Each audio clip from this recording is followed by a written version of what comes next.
ಓಂ ಶಾಂತಿ. ಎಲ್ಲ ಸೋದರ ಸೋದರಿಯರಿಗೆ ಕ್ರಿಸ್ಮಸ್ ಹಬ್ಬದ ಶುಭಾಶಯಗಳು. Happy Christmas to all. ಆತ್ಮೀಯರೇ, ವೈವಿಧ್ಯತೆಯಿಂದ ತುಂಬಿದ ದೇಶ ನಮ್ಮ ನಾಡು ಭಾರತ. ಎಲ್ಲ ದೇಶ, ಭಾಷೆ, ಸಂಸ್ಕೃತಿಯ ಸಮ್ಮಿಳನ ನಮ್ಮ ಭಾರತ. ಬಂದವರನ್ನೆಲ್ಲ ನಮ್ಮವರೇ ಎಂದು ಅಪ್ಪಿಕೊಳ್ಳುವ ವಿಶೇಷವಾದ ನಾಡು ನಮ್ಮದು. ನಮ್ಮ ದೇಶ, ನಮ್ಮ ರಾಜ್ಯಾದ್ಯಂತ ಎಲ್ಲ ಜಾತಿ ಜನಾಂಗದ ಜನ ಒಂದುಗೂಡಿ ಹಬ್ಬ ಹರಿದಿನಗಳನ್ನು ಆಚರಿಸುವುದು ಎಲ್ಲರಿಗೂ ಪರಿಚಿತವಾದ ಸಂಗತಿ. ನಾವು ಕೇಳಿದಂತೆ ಇದು ಮುಖ್ಯವಾಗಿ ನಮ್ಮ ಕರ್ನಾಟಕ ಶಾಂತಿಯ ತೋಟವಾಗಿದೆ. ಇಂತಹ ನಮ್ಮ ನಾಡಿನಲ್ಲಿ ನಾವು ಎಲ್ಲ ಹಬ್ಬಗಳನ್ನು ಆಚರಿಸುವ ಹಾಗೆ ಕ್ರಿಶ್ಚಿಯನ್ನರಿಗೆ ವಿಶೇಷವಾದ ಕ್ರಿಸ್ಮಸ್ ಹಬ್ಬವನ್ನು ಆಚರಿಸ್ತೇವೆ. ಆದರೆ ಇವತ್ತು ಈ ಕ್ರಿಸ್ಮಸ್ ಕೇವಲ ಕ್ರಿಶ್ಚಿಯನ್ನರ ಹಬ್ಬವಾಗಿ ಉಳಿದುಕೊಂಡಿಲ್ಲ. ಎಲ್ಲರೂ ಸಹ ಸೇರಿ ಸಂಭ್ರಮಿಸುವ ಒಂದು ವಿಶೇಷ ಹಬ್ಬವಾಗಿದೆ. ಕ್ರಿಸ್ಮಸ್ ಎನ್ನುವುದು ಮೇಲ್ನೋಟಕ್ಕೆ ಕಾಣುವ ಹಾಗೆ ಕ್ರಿಶ್ಚಿಯನ್ ಧರ್ಮದ ಸಂಸ್ಥಾಪಕರಾದ ಜೀಸಸ್ ಕ್ರಿಸ್ತರವರ ಜನ್ಮದಿನ ಅಂತ ಕರೆಯಲ್ಪಡ್ತದೆ. ಆದರೆ ಅದೇ ಜನ್ಮದಿನ ಎನ್ನುವ ಖಚಿತವಾದ ಉಲ್ಲೇಖವೆಲ್ಲೂ ಇಲ್ಲ. ಆದರೆ ಮಾರ್ಚ್ 25ಕ್ಕೆ ಜೀಸಸ್ ಕ್ರಿಸ್ತರವರ ತಾಯಿ ಮೇರಿ ನಾನೊಂದು ವಿಶೇಷವಾದ ಮಗುವಿಗೆ, ಅಪೂರ್ವವಾದ ಮಗುವಿಗೆ ಜನ್ಮ ಕೊಡುವವಳಿದ್ದೇನೆ ಎನ್ನುವ ಸಂದೇಶವನ್ನು ಹೇಳಿದ್ಲು. ಆದ್ದರಿಂದ 9 ತಿಂಗಳ ನಂತರ, ಅಂದರೆ ಡಿಸೆಂಬರ್ 25ಕ್ಕೆ ಆ ದಿನವನ್ನು ಆಚರಿಸಲಾಗ್ತಿದೆ ಎನ್ನುವಂತಹ ಮಾಹಿತಿಯೂ ಸಹ ಲಭಿಸ್ತದೆ ನಮಗೆ.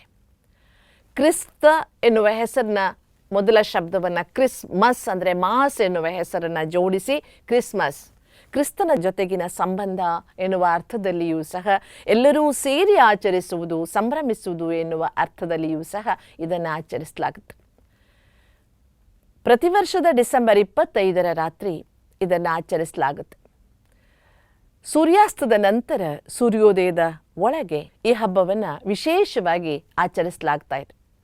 ಎಸ್ಪೆಷಲಿ ಈ ದಿನಗಳಲ್ಲಿ ಹೊಸ ಬಟ್ಟೆಯನ್ನು ಉಟ್ಟು ಮನೆ ಮನೆಗಳಲ್ಲಿ ಒಂದು ಕ್ರಿಸ್ಮಸ್ ಟ್ರೀ ಎನ್ನುವಂತಹ ಒಂದು ಮರವನ್ನು ಶೃಂಗರಿಸಿ, ಅಲಂಕರಿಸಿ, ಅದನ್ನು ಹಣ್ಣುಗಳಿಂದ, ಗಂಟೆಗಳಿಂದ, ಗಿಫ್ಟ್ಗಳಿಂದ, ತಿಂಡಿ ತಿನಿಸುಗಳಿಂದ, ತಮ್ಮ ಶುಭ ಆಶಯಗಳ ಕಾರ್ಡ್ಗಳಿಂದ, ಲೈಟ್ಗಳಿಂದ ತುಂಬ ಸುಂದರವಾಗಿ ಅಲಂಕರಿಸಿ ಸಂಭ್ರಮಿಸ್ತಾರೆ. ಎಷ್ಟೋ ಜನ ಕ್ರಿಸ್ತ ಹುಟ್ಟಿದಂತಹ ನೆನಪಿಗಾಗಿ ಸಣ್ಣದಾದಂತಹ ಒಂದು ಕ್ರಿಸ್ತ ಹುಟ್ಟಿದ ಕೊಟ್ಟಿಗೆಯನ್ನು ನಿರ್ಮಿಸಿ ಅದರಲ್ಲಿ ಕ್ರಿಸ್ತ ಬಾಲ್ಯ ಕಾಲದ ಅಥವಾ ಒಂದು ಪುಟ್ಟ ಮಗುವಿನ ಒಂದು ಇಟ್ಟು ಒಂದು ರೀತಿಯ ಟ್ಯಾಬ್ಲು ರೂಪದಲ್ಲಿಯೂ ಸಹ ಈ ಕ್ರಿಸ್ಮಸ್ಸನ್ನು ಆಚರಿಸುವುದನ್ನು ನಾವು ನೋಡ್ತೇವೆ. ನಾಡಿನಾದ್ಯಂತ ಸಂಭ್ರಮಿಸಲಾಗ್ತದೆ. ಎಲ್ಲ ಕ್ರಿಶ್ಚಿಯನ್ನರು ತಮ್ಮ ಆಸುಪಾಸಿನ ಎಲ್ಲ ಜನಾಂಗದ ಜನರಿಗೆ ಹಣ್ಣುಗಳನ್ನು, ಕೇಕ್ಗಳನ್ನು ಕೊಟ್ಟು ಕ್ರಿಸ್ಮಸ್ ಶುಭಾಶಯಗಳನ್ನು ಹೇಳುವುದನ್ನು ನಾವು ಕಾಣ್ತೇವೆ. ಕ್ರಿಶ್ಚಿಯನ್ನರಲ್ಲದವರು ಸಹ ತಮ್ಮ ಮನೆಗಳಲ್ಲಿ ಇದನ್ನು ಆಚರಿಸ್ತಾರೆ. ಇದೊಂದು ರೀತಿಯ ನಾವು ದೀಪಾವಳಿಯಲ್ಲಿ ಆಚರಿಸುವ ಬೆಳಕಿನ ಹಬ್ಬದ ಹಾಗೆ ನಾವು ಎಣ್ಣೆಯ ದೀಪವನ್ನು ಬೆಳಗಿಸಿದರೆ ಅವರು ಮನೆ ತುಂಬ ಎಲೆಕ್ಟ್ರಿಸಿಟಿಯ ಲೈಟ್ಗಳನ್ನು ಹಾಕ್ಕೊಂಡು ಸಂಭ್ರಮಿಸುವುದನ್ನು ನಾವು ನೋಡ್ತೇವೆ. ಕ್ರಿಶ್ಚಿಯನ್ ಧರ್ಮದ ಪ್ರಕಾರ ಜೀಸಸ್ ಕ್ರಿಸ್ತ್, ಯಾರನ್ನು ಏಸು ಕ್ರಿಸ್ತ ಅಂತ ಕರಿತೇವೆ, ಅವರು ತನ್ನನ್ನು ತಾನು ಸನ್ ಆಫ್ ಗಾಡ್ ಅಂತ ಕರೆದುಕೊಂಡಿದ್ದಾರೆ. ತಾನು ದೇವರ ಮಗ ಅಂತ. ಆ ದೇವರ ಮಗ, ದೇವದೂತ ಈ ಜಗತ್ತಿಗೆ ಬಂದ ದಿನ ಅಂತ ಸಂಭ್ರಮಿಸಲಾಗುತ್ತೆ. ವಿಶೇಷವಾಗಿ ಎಲ್ಲರೂ ಸೇರಿ ಸಾಮೂಹಿಕವಾಗಿ ರಾತ್ರಿಯೆಲ್ಲ ಪ್ರಾರ್ಥನೆ ಮಾಡುವುದನ್ನು 12 ಗಂಟೆಗಳವರೆಗೆ ನಾವು ಕಾಣ್ತೇವೆ. ಮಾಸ್ ಎಲ್ಲರೂ ಸೇರಿ ಮಾಡುವಂತಹ ವಿಶೇಷ ಆಚರಣೆಯನ್ನು ಕಾಣ್ತೇವೆ. ಕೊಡುಗೆಗಳ ವಿನಿಮಯ, ಸಿಹಿ ತಿಂಡಿಗಳ ವಿನಿಮಯ, ಶುಭಾಶಯಗಳ ವಿನಿಮಯ ಜೋರಾಗಿ ನಡೀತದೆ. ಆತ್ಮೀಯರೇ, ಒಬ್ಬರಿಗೊಬ್ಬರು ಶುಭಾಶಯಗಳನ್ನು ಹೇಳುವುದಕ್ಕೆ ಯಾವುದೋ ಒಂದು ಕಾರಣವನ್ನಾದರೂ ಮಾಡಿಕೊಂಡು ನಾವು ಸಂಭ್ರಮಿಸ್ತೇವಲ್ಲ, ಇದು ಬಹಳ ಮುಖ್ಯ. ಹಬ್ಬ ಕೇವಲ ತಿಂದುಂಡು ಅದಕ್ಕಷ್ಟೇ ಸೀಮಿತವಾಗಿರದೆ ಒಬ್ಬರ ಒಳ್ಳೆಯದನ್ನು ನಾವು ಮಾಡುವಂಥದ್ದು.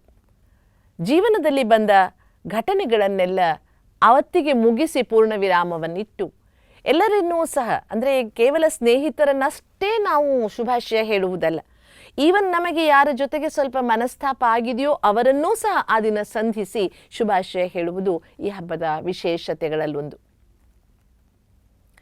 ಮತ್ತು ಎಲ್ಲವನ್ನೂ ಸಹ ನಮಗೆ ಆ ದಿನ ನಾವು ಮಾಡಿದ ವಿಚಾರಗಳನ್ನು ಭಗವಂತ ಪೂರೈಸ್ತಾನೆ ಎನ್ನುವಂತಹ ವಿಶ್ವಾಸ ಕ್ರಿಶ್ಚಿಯನರಲ್ಲಿ ನಾವು ಕಾಣ್ತೇವೆ, ಆಚರಣೆ ಮಾಡುವವರಲ್ಲಿಯೂ ನಾವು ಕಾಣ್ತೇವೆ. ಪಾಶ್ಚಿಮಾತ್ಯ ರಾಷ್ಟ್ರಗಳಲ್ಲಿ ಕ್ರಿಸ್ಮಸ್ಗೆ ತುಂಬ ದಿನಗಳ ರಜೆಯೂ ಸಹ ಇರುವುದರಿಂದ ಎಲ್ಲ ಜನಾಂಗದವರು ಸಹ ಅದನ್ನೊಂದು ರೀತಿಯಲ್ಲಿ ರಜಾ ದಿನಗಳ ಸಂತೋಷವನ್ನು ಎಲ್ಲೆಲ್ಲಿಯೋ ತಾವು ಪ್ರವಾಸಗಳಿಗೆ ಹೋಗಿ ಆಚರಿಸ್ತಾರೆ. ಇದೊಂದು ದೇಶಕ್ಕೆ ಆದಾಯ ಕೊಡುವಂತಹ ದಿನವೂ ಸಹ ಇವತ್ತು ಆಗಿ ಕಾಣ್ತಾ ಇರುವುದನ್ನು ನಾವು ನೋಡ್ತಾ ಇದ್ದೇವೆ. ಆದ್ಮೇಲೆ ತುಂಬ ಅಗತ್ಯವಾಗಿ ಹೇಗೆ ಕ್ರಿಸ್ತ ದೇವರ ಮಗ, ಅವನ ಜೊತೆಗೆ ನಾವೆಲ್ಲ ಅದೇ ದೇವರ ಮಕ್ಕಳು, ಪರಸ್ಪರ ಬಂಧುಗಳು, ದೇಶ ಭಾಷೆ ಬೇರೆಯಾದರೇನು ಎಲ್ಲರೂ ಸಹ ಈ ಒಂದು ಇಡೀ ವಿಶ್ವದ ಸದಸ್ಯರು ನಾವೆಲ್ಲ ಬಂಧುಗಳು ಎನ್ನುವ ಭಾವನೆಯನ್ನು ಮೂಡಿಸುವಂಥದ್ದು ಕ್ರಿಸ್ಮಸ್ ಹಬ್ಬದ ವಿಶೇಷತೆಯಾಗಿದೆ. ಮಾನವ ಸ್ವಭಾವ, ಸಹಜ ಸ್ವಭಾವದಲ್ಲಿರುವ ಅನೇಕ ನೆಗೆಟಿವಿಟಿಗಳನ್ನು ನಾವು ನಾಶ ಮಾಡಿಕೊಂಡು ಅಥವಾ ಅವತ್ತಿಗೆ ಬಿಟ್ಟು ಹೊಸತನವನ್ನು ರೂಢಿಸಿಕೊಳ್ಳುವಂತಹ ಸಂಕಲ್ಪ ಮಾಡುವಂತಹದ್ದು ಈ ಕ್ರಿಸ್ಮಸ್ ಹಬ್ಬದ ವಿಶೇಷತೆಯಾಗಿದೆ. ಅದರಿಂದ ಆತ್ಮೀಯರೇ, ನಾವೆಲ್ಲರೂ ಸಹ ಈ ವರ್ಷದ ಕ್ರಿಸ್ಮಸನ್ನು ಸಾಂಪ್ರದಾಯಿಕವಾಗಿ ಆಚರಿಸುವುದರ ಜೊತೆಗೆ ಮನಸ್ಸಿನ ಮೂಲೆಯಲ್ಲಿ ಎಲ್ಲಿಯೋ ಯಾರ ಬಗ್ಗೆಯೋ ಸ್ವಲ್ಪವಾದರೂ ಕಹಿತನವಿದ್ದರೆ ಅದನ್ನು ಸಹ ಅವತ್ತಿಗೆ ಬಿಟ್ಟು ಅವರನ್ನು ನಾವು ಅಭಿನಂದಿಸ್ತಾ ಅವರಿಗೂ ಶುಭಾಶಯಗಳನ್ನು ಕೋರ್ತಾ ಕೆಟ್ಟು ಹೋದ ಸಂಬಂಧಗಳನ್ನು ಸುಧಾರಿಸಿಕೊಳ್ತಾ ಮತ್ತೆ ನಾವೆಲ್ಲರೂ ಒಂದುಗೂಡಿ ಬದುಕುವ ಸಂಕಲ್ಪವನ್ನು ಮಾಡ್ತಾ ದೇವರು ಎಲ್ಲರಿಗೂ ಒಳ್ಳೆಯದನ್ನು ಮಾಡಲಿ, ನಾವೆಲ್ಲ ಈ ಜಗತ್ತಿನಲ್ಲಿ ಚೆನ್ನಾಗಿ ಬದುಕೋಣ ಎನ್ನುವಂತಹ ಶ್ರೇಷ್ಠ ಸಂಕಲ್ಪಗಳೊಂದಿಗೆ ಈ ವರ್ಷದ ಕ್ರಿಸ್ಮಸ್ ಹಬ್ಬವನ್ನು ಅದ್ಧೂರಿಯಾಗಿ ಸಂಭ್ರಮಿಸುವುದರ ಜೊತೆಗೆ ಎಲ್ಲರಲ್ಲಿ ವಿಶೇಷತೆಗಳನ್ನು ಗಮನಿಸುವುದರ ಮೂಲಕ, ಗೌರವಿಸುವುದರ ಮೂಲಕ ಹೊಸತನದಿಂದ ಆಚರಿಸೋಣ. ಬನ್ನಿ, ಮತ್ತೊಮ್ಮೆ ತಮಗೆಲ್ಲ ಕ್ರಿಸ್ಮಸ್ ಹಬ್ಬದ ಹಾರ್ದಿಕ ಶುಭಾಶಯಗಳು. ಓಂ ಶಾಂತಿ.